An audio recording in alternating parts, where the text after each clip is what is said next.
15h48. Comme tous les jours à la même heure, c'est la sortie d'usine. Mais cette fois, on a sans doute le cœur un peu moins léger. Les 1400 ouvriers de Renault sont au chômage technique. Ils ne remettront leur bleu de travail que dans 2 semaines. Dernièrement, la crise et ses conséquences ont monopolisé les discussions. Car dans le secteur automobile, on est souvent les premiers touchés. La semaine dernière, 300 postes ont déjà été supprimés. Pour tous les gens ici, c'est un moment critique, avec beaucoup d'incertitudes et bien sûr la peur de perdre son travail. L'année 2008 devait bien terminer avec le lancement d'un nouveau modèle et de l'embauche à la clé. Mais l'écroulement des exportations au Brésil et au Mexique ont provoqué la désillusion et 14 jours de vacances forcées. On va se reposer, profiter du temps libre, se faire plaisir avec la famille.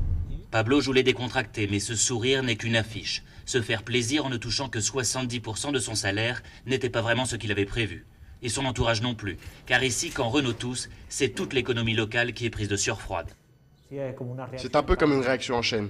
D'abord, ça touche la tête et après, ça contamine le corps. Là, c'est pareil. Moi, je travaille pour un des plus gros employeurs. Tout le monde s'inquiète donc pour notre santé économique. Et les gens viennent me voir et me demandent « Et toi, comment ça va? Tu continues le travail ou non ?» Bien sûr que ça nous inquiète cette situation. On en parle souvent tous les deux. Moi, sans cesse, je demande de l'aide à Dieu pour que tout aille bien. Parce que sinon, tous les projets qu'on a peuvent tomber à l'eau. Récemment marié, une femme enceinte de 3 mois, Pablo recherche avant tout de la stabilité. Mais il n'est pas encore intégré au groupe Renault. Il fait partie de ce qu'on appelle ici les éventuels. Et sur les 500 que compte l'entreprise, ce sont 300 de ces intérimaires qui ont fourni le premier wagon de licenciés.